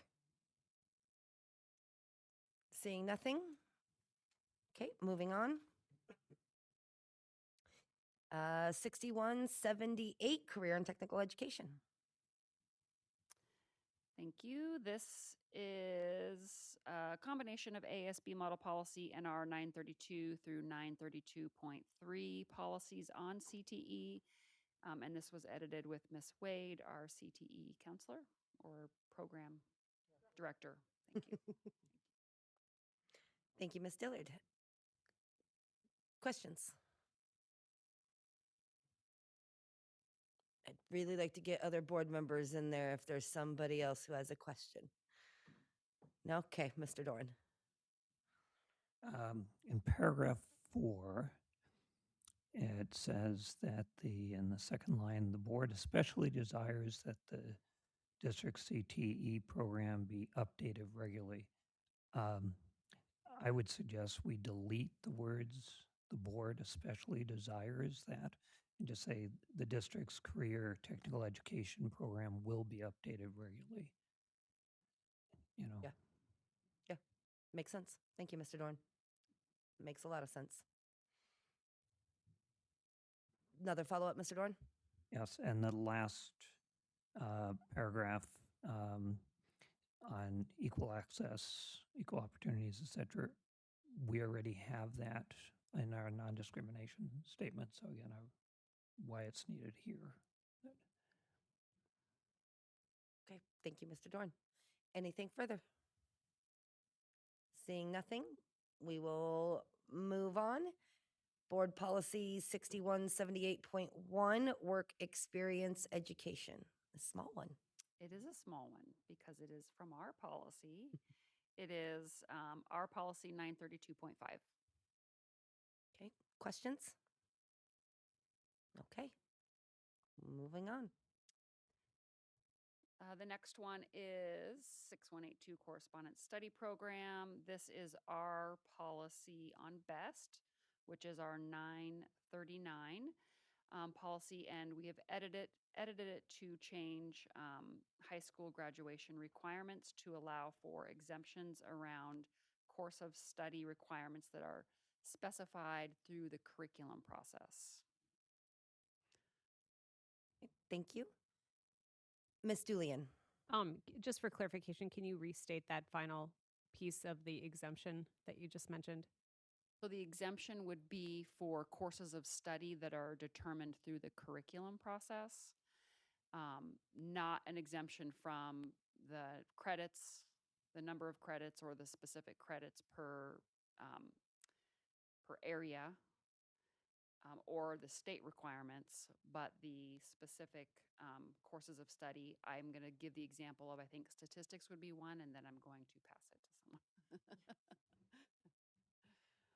So statistics would be a good example. Like our current math graduation requirements say 3 years of math in high school, half a credit of statistics is required. So this would say they would still need 3 credits of math taken in high school, but they wouldn't necessarily have to do the half a credit of statistics. Dr. Minert. And some feedback that we've heard from families recently, particular to statistics, but some other courses that we have, there aren't great homeschool materials for parents to teach those courses, nor are there great online courses that specifically align to the course requirements that we have. And so we were trying to get to a place where we still have the same credit requirements, but offer families some flexibility in the way they go about homeschooling within those credit requirements. Follow up, Ms. Julian? Okay, I will follow up and say that I don't love that because it sounds like a way to give to shortchange students who are in homeschooling from the rigorous academic standards that we're requiring students for in-person learning. And it also feels like to me a little bit of a compromise that accommodates parents and guardians who are homeschooling at the disservice of the student and their educational opportunities. However, this is policy that we are talking about right now. And of course, this must be made in conjunction, but just because a parent can't teach statistics, could they not choose to take that course in person as one of their in-person courses in one of our schools? They could, and there's a lot to unpack with your statement. I think there's a broad jump to equating this addition or this new policy to a lack of rigor. I think what we're getting at specifically is at times there aren't great materials to help parents teach specific courses. And that doesn't mean that there's a lack of rigor there. There's just different course options for families to take that still fall within the credit requirements of each subject area. And so, which those courses that they select could be more rigorous than, you know, the courses that we're teaching within our schools. And so I wouldn't necessarily equate the two together. But to your initial question, yes, if families specifically wanted their students in our statistics class, they could take that at one of our brick and mortar schools within the district. Well, and wouldn't it be fair to say that we even do this for our brick and mortar students? Yes, it's a requirement to have statistics, but I happen to know of 2 cases where students did not take statistics last year and they were able to equate a different program that was basically equivalent to statistics that gave them that credit to be able to graduate. So we do this for brick and mortar students too. Well, I would say if the last year's graduating class did not have the statistics requirement, so they were the last class to graduate because your graduation requirements are set by when you enter high school. So last year's graduating class did not have to take statistics. I will say on the statistics front, like second semester of Algebra 2 does check that box. So not to pick on math, but I would say I would also see this probably come up potentially in our ELA requirements because we have English 9, English 10, pretty straightforward, American Lit, other lit, and we list all these classes that it could be for us. Writing intensive, and we list like 8 classes it could be for us, and then an English elective, right? And a lot of times, I mean, I just approved, I will say Best reaches out and says like, hey, I have a kid that came in with English 12. Can the second semester be counted as writing intensive? And I say yes. So I think that's another area based on how our graduation requirements are. Like you would still need 4 years of English language arts, but maybe the courses that they tend to take through Best don't necessarily align with like, you know, pop novels or something like that, which fits another other lit class for us. So it's not just math. I think we default to thinking about that statistics because it's a new graduation requirement piece, but like I would think it would happen in ELA. Well, I know it happens in ELA because I field those questions from the Best homeschool. Thank you. Any other questions from the board? Mr. Dorn. Okay. First, I want to share that I share some of the same concerns that have Ms. Julian just brought up, and I do find that last sentence there in the high school graduation requirement section somewhat confusing, especially that which is more closely aligned with in-person instruction, and a blanket exemption. I'm not sure what the prescribed course of study, what we mean is. I'm thinking, when I'm looking at this, my confusion is I'm looking at our curriculum, which are guidelines. It's a book. It doesn't demand that it be prescribed in this specific order. There may be suggestions to that and et cetera, and practicalities to do it. But that can be done whether it's in person or not. And we adjust often assignments for kids who are traveling for activities or things like this, and are in or out, or traveling with parents or whatever. It's not dependent on that in person. So I'm a little bit confused there. I do share a concern of just a blanket exemption that, because you do look at the different things and you check, is it in accord with meeting state and district guideline curricula. Actually, the state doesn't give a curricula; they give us standards, but we do the curriculum. But that is, I think that's a concerning statement there. Thank you, Mr. Dorn. Do we have a question? Yeah. So one of my suggestions right off is that when we use best, that we either I don't care which one goes in parentheses, but best stands for something, and we should probably do that. I'm somewhat inclined to say use the acronym as it is, and then parentheses put what it means, just because most people refer to it as best and don't know what it stands for. The second paragraph there, students enrolled in BEST in the 1, 2, 3, I would suggest that goes into AR. It's not germane to the policy itself. And in paragraph 4, or paragraph 3, yes it is, yeah, 3, to be eligible for enrollment, remind me, because I'm not sure. Right now, we will take students from anywhere in the state, right? Yeah, that's correct. Okay. We're a statewide program, or BEST is. Right. So to be eligible for enrollment, they don't need to be enrolled in the district. They do need to enroll in the district to be a part of. Right. They need to enroll in BEST, but they can do it from anywhere. That doesn't determine eligibility for enrollment.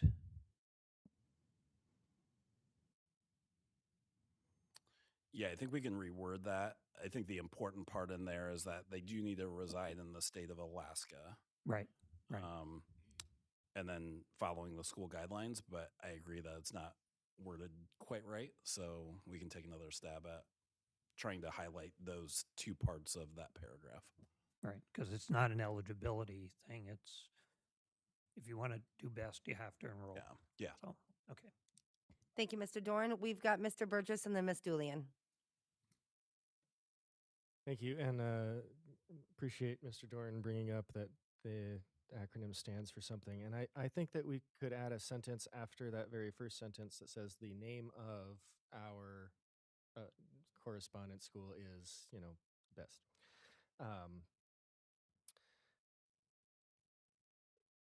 I'm also, this is a different subject, if I may, but I'm kind of considering, want to raise this question for the board's consideration.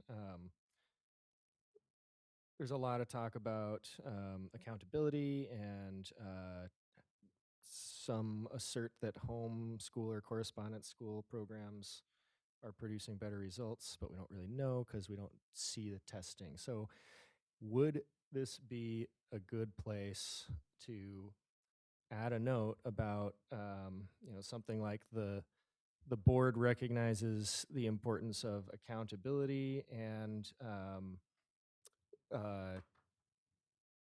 or that maybe it's the utility of standardized tests that could actually be added to the standardized test policy instead, potentially referring to correspondence school. But I guess what I'm getting at is, do we want language in here that says we could we should or encourage or facilitate the taking of standardized tests by correspondence school students, with those kinds of justifying statements about accountability and helping parents make a choice when enrolling their kid in a correspondence school?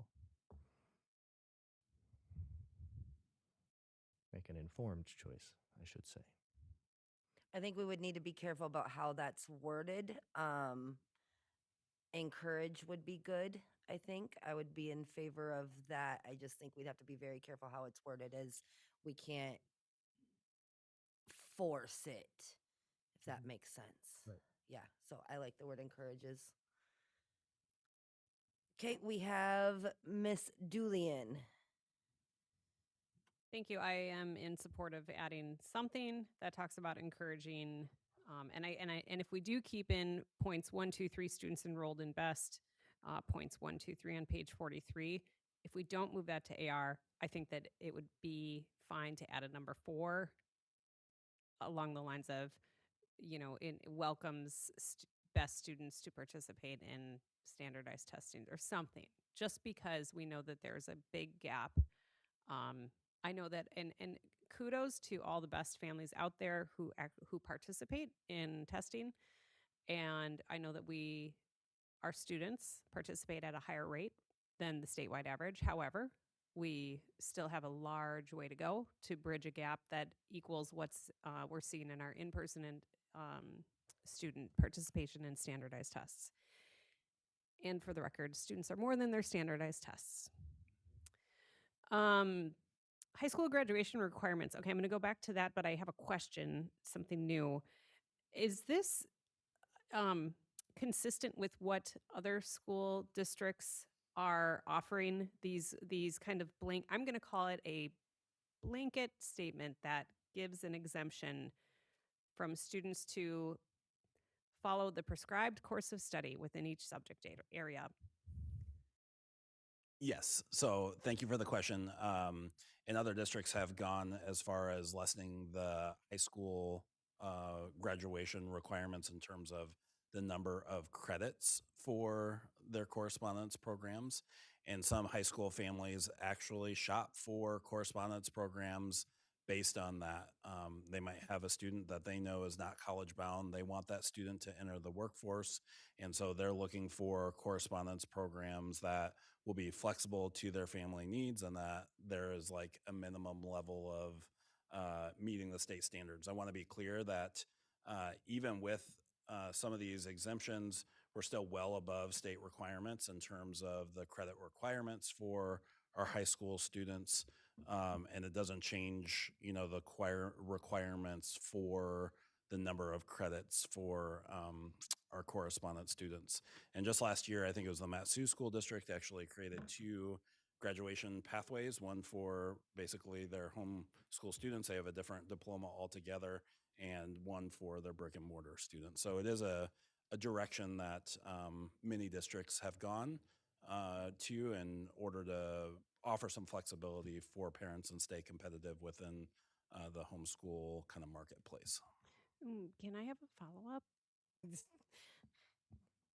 Careful with the steam. I know. I'm going to speak to the ether, not anyone in this room right now. But when we are hearing public schools are failing, when we hear those words are not true. When I hear that our largest growing sector of public schools in the entire United States of America, which is correspondence programs, which offers extreme flexibility, an ability for parents and guardians to opt out of statistics, without a requirement to test, with funding. When you have funding and very little accountability and a ton of flexibility, how are we to compete? How are we to compete? We need correspondence programs in this state. This state has many migrant families, many families who travel around, who live subsistence, who live out in rural areas of the state, who even choose to homeschool because of different needs of their students. We need homeschooling programs. However, our homeschool programs ought not to have a lower bar, ought not to have less accountability. And I'm glad, Dr. Meinert, that we still maintain the higher amount of credits to graduate. I saw that that move in other school districts across our state, and I thought, how is that serving students well? We have one shot at an education, and I hope that the ether that's listening, I'm talking all other school districts, all legislators, all families, put students at the core of their decision making, not convenience, money, and lower standards. Thank you, Ms. Julian. So we've got Ms. Carol Hubbard and then Mr. Burgess. And then Mr. Doran. I'll just keep it brief. I just want to speak in favor of the accountability, the standardized testing accountability, and also just the credits and the, I'm in full agreement as these programs grow. It would be good to have more accountability in these programs. I appreciate them. Thank you. Mr. Burgess. Thank you. I actually wasn't sure that I was back in the queue, but I'll take the Yeah, opportunity. you were. I saw the hand, buddy.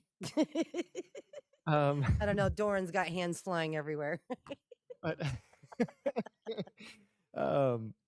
but for it's a little bit unrelated, but I'm just thinking this sounds like an issue that's important to the board, that's something that maybe we should consider for our legislative priorities.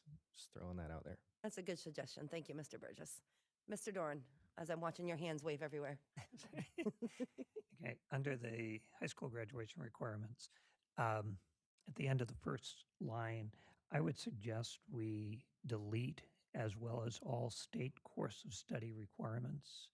Besides, it's grammatically awkward, but it's not needed because our district requirements cover all the state requirements. So there should be no implication that there are other state requirements that we're not doing. And so it's misleading. And I do agree with the comments that have been mentioned tonight about we don't lower our graduation requirements for one entity within the district for a whole variety of reasons. If we give that option to in one area, we should give it across the board to all high schools. And I do not advocate that unless funding continues to decline and we can only do the bare minimum stuff. But the other reason is also a very practical one. We have a lot of students who go back and forth between in-person learning, correspondence learning. So, that would be really, really difficult to also track. And at which point do you declare it? The first day you start ninth grade or the last day you're finishing senior year? So I really want to, I do agree that somewhere as we can put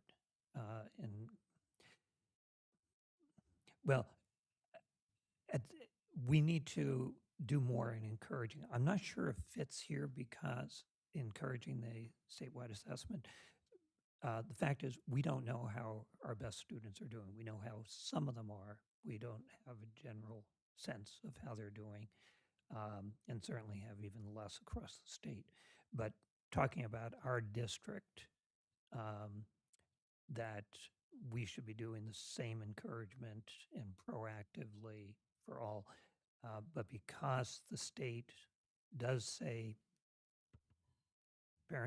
kids don't need to take the test, I am hesitant about putting it in here, though I really support the sentiment.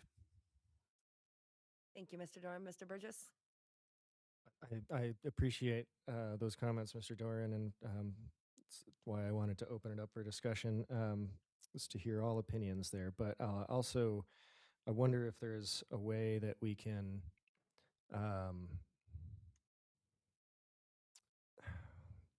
sorry, I'm kind of losing my train of thought there. Rather than saying encourage, I mean, is there a way that we can build in here? I mean, maybe a target testing rate, or maybe facilitation, maybe even just outreach. Because I wonder, like, what are the reasons that correspondence school students don't take the test?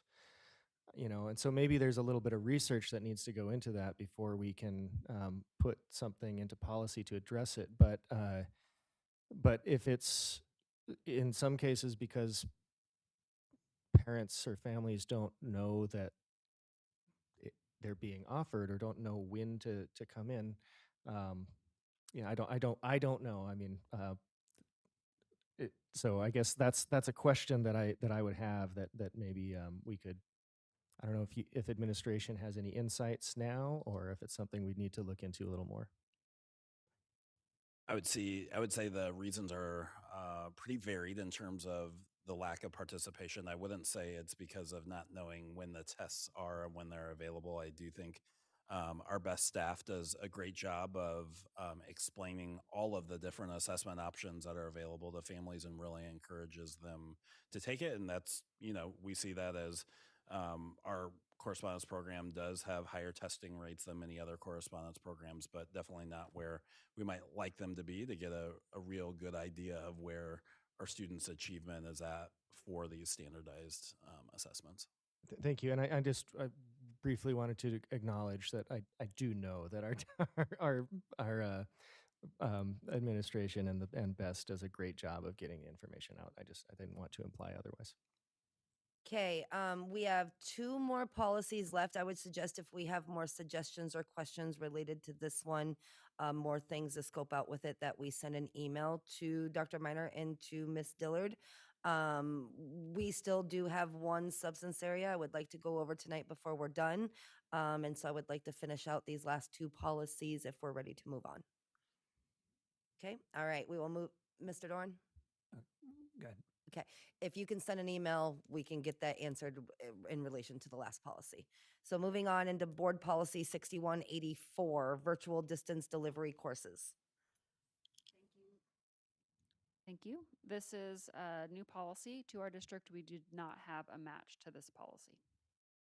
Okay, any questions in regards to this one? Mr. Doran? Just again, maybe help to bring me up to date.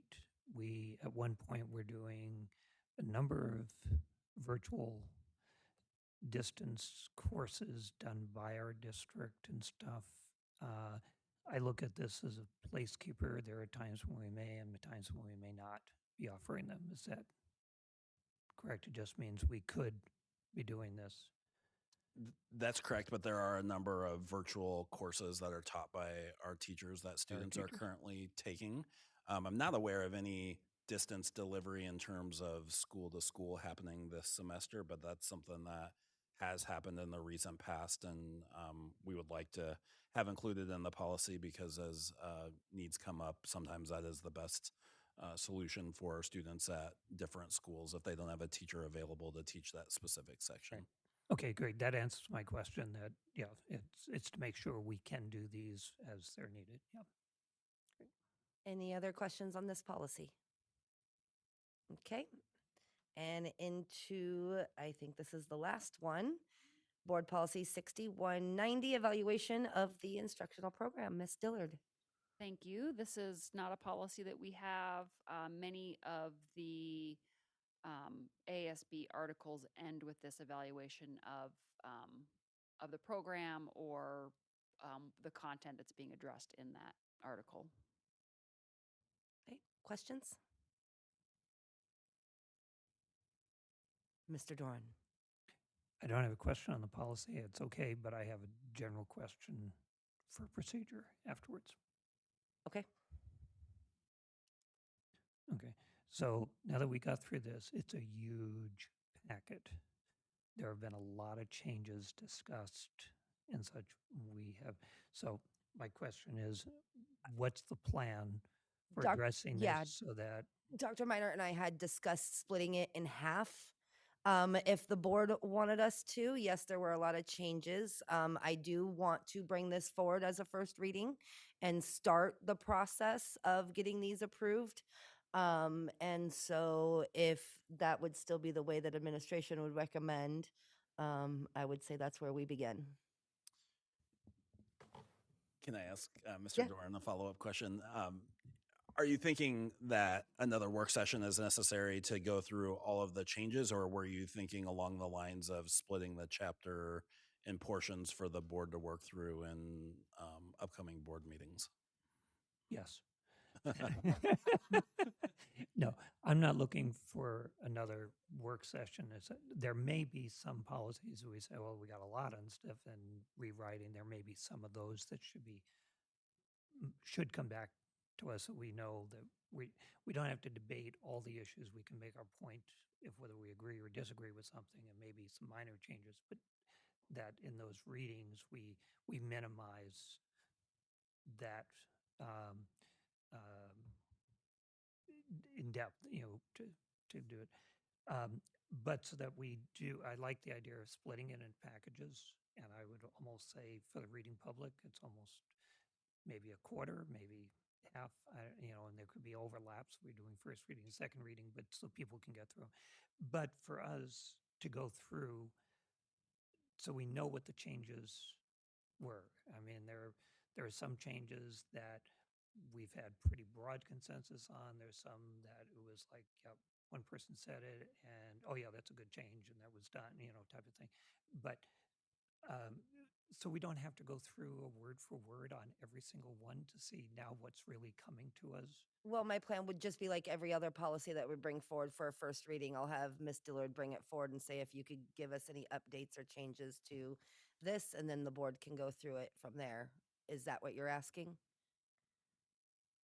Like Ms. Dillard would come before us at the first reading and update us on each policy in that portion.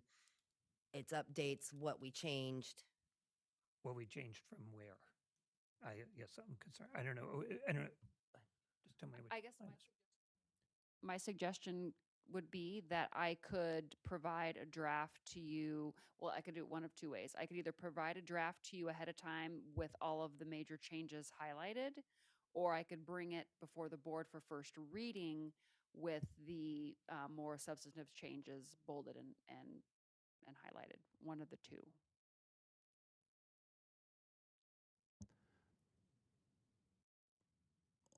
My suggestion would be let's let the board think about those options and provide us feedback. We have a little bit of time as we're working on cleaning up this section. I think for sure we can get a pre-developed copy out to board members that have shown the tracked changes. So you have that. I don't think we would necessarily upload that to the board packet, but I think it's important for board members to have that. Yeah, I think it's more that piece. I don't want a lot of distractions for the public reading it through to see, okay, well, you talked about this, but now it's this, but what it is, what's planning to come out. And we have 20 or so ones that there were no suggestions on. Though that could be an initial right out of the pocket. I don't know. So anyway, thank you for addressing what's the plan for going forward, and we can work that out. Excellent. Okay. With that, we are done with the policy section. So good work, board, on Article 6. And so, Ms. Dillard, we are done. But we are just going to go into a quick discussion just as a board. I had linked, had Ms. Richardson link in our agendas the ASB board standards document. It's about 13 pages long. I really just wanted to go over the last couple pages, and really it's page 11. I just noticed a lot lately in our meetings. We've done a really good job this year with board decorum and getting along and respecting one another until we get to board comments. And it has been relatively often, specifically since we've come back, that board comments have kind of been more of a chance for us to target one another than it has been a chance to inform the public of what's going on, or to inform the public of work that we are doing. It's become more of an opportunity for us to take hits at one another, and I just think that that's something that we really need to get a hold of. I don't think it's proper for board members to go at each other. We know that that is something that I have been very strong on since I took over this role with us. And this isn't a come at board members. I just really wanted to take this opportunity to remember that, you know, we're 7 different people that have 7 different opinions on things, and we all try to find the best way forward. And I just want this board to remember that every board member has the best of intentions with the work that we're doing. And I feel that there has been some times that decisions we have made have not been upheld because 1 or 2 board members may feel strongly this way or that, when there's other board members who feel strongly on something else, that other board members tend to lash out about it because it's not necessarily how we align. And I get the frustrations. I completely understand it. But we're a board and we work as a board. We work as 7 people, 6 right now, who are making decisions for the best of our district, who are making decisions to better our district, to help our students, to help our teachers. And I just really want the focus to be that that's where we're at. And if we are having issues with one another, let's talk about it privately and not bring it up in our board comments and just make each other look disfavorable. It doesn't look good on us. It is against our board norms. We all need to have, recognize that we all do have good intent here, even if it's not what we align with. And I know that sometimes board members can say things they don't necessarily mean to be harmful, but they come across as harmful. And so I just really want to, let's have an open mind when we're speaking to one another. Let's have an open mind when we're sharing those end comments. And I know things can get passionate and heated. And so I just really wanted to have that discussion and seek out how you guys were feeling. There's my 2 cents on it. And so if you guys would like to have a moment to share, I'd open it up to you.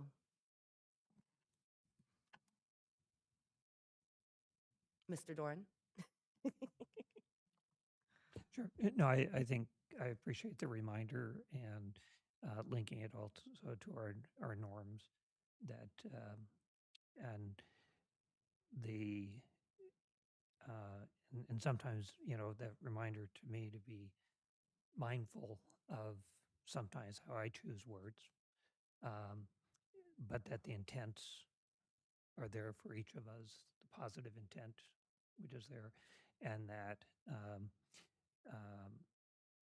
and that's one of the things I have mentioned. Really respected and valued our conversation about our resolution on immigrants and their families. That in that work session there were some definite differences of opinion, but throughout that session, people were really working hard to take the viewpoints, and I think that's a good example of how we can do it, but also mindful as different issues come up. I appreciate the reminder for me and for us as a unit. So thank you. Yep. Go ahead, Ms. Julian. I think what I like is this, kind of reflection back to something that I'm really proud that we've really been able to do. I feel like this entire board, including Ms. Maple, who's not here tonight, but um, I think of dignified discourse as being a prevailing theme throughout this last year. It has not been an easy No. year. It has not. It has been a really difficult year, especially when you think about the cadence of the decisions that we had to make starting in December and then rolling into January closures with the vote in February and then into budget and then into the wild budget ride which ended in an unprecedented budget line item veto after the House bill veto was overridden, and then a pause, and then let's not forget about federal funding being in question, which would have completely wiped out our reserves. And now enrollment. And then we had legal things happening with questioning whether or not and I'm not saying anything that I can't, but um, whether or not we were following statute in making a decision not to hear a charter application out of our time frame. So, I mean, this was an incredibly stressful year, and I I think it has been. I'm really proud of the work that we've done because looking back on previous makeups of the board or even any other changes to the board, that might not have happened in a dignified way. So thank you for the reminder and for linking this. And I'm looking at Mr. Doran's sheet that's laminated. That isn't it all of these? Yes, the AASB. And I know I have that somewhere. I think you gave it to I me. gave it to you. You did. So, to the point of each board member taking responsibility to onboard, thank you, Mr. Doran. So, thank you for having this. I'm glad that we're having this discussion. And I do know it's been heated. And I think that we, I think that referring back to this and that remembering positive intent, that's never been in question to me. I've always believed that everybody has the positive intent, even though it's an emotionally charged thing. And Yep. so, Well, and thank that was you. my point on doing this. It wasn't to go at anybody. It was just we have faced a really incredulous year of things. It has been, I don't think that in board history, a board has done as many difficult things or made as many difficult decisions as this board has. And it weighs on each of us in every single different way. And things do get heated and things do get, um, our sometimes we best ourselves, right, in these topics. And so I think just sitting down every once in a while and having this conversation and having this reminder of, hey, we do good work. We're a good board. We all have positive things to say and add in, and we all have positive intent. And so that was just my point to all this, is to make sure that we all understood that we're all here for a purpose and that we're all here for positive intents. And I hope that we can just make a quick course correction of our comments at the end of the night and be good. Anything, Mr. Doran? I was just going to add, I think it is timely that we have floated. I've probably floated the line, and it makes me stop to think where I might have done that. And I think we've seen some of that. What I do think also is it's beginning of a new year. We had extensive. This board has been very cognizant, and previous boards, since we put norms into practice, I think our boards have done a really good job in trying to refer back to them and remind ourselves during the process. We had great discussion around this in our retreat in the spring. Then we had summer off. We're back at it. So I think it is timely, as you say, just periodically, our principals and teachers do with kids in the classroom. That's periodical during the year, just these reminders. And sometimes it's floating the line and our responsibilities to each other and also to the processes that we have as a board. So that you mentioned our decisions, when we make a board decision, it's a board decision. And parts of those things. So Okay. Nobody has anything else? That's all I have. Anybody would like to put anything else in? All right. With that, we are adjourned. Thank you, board.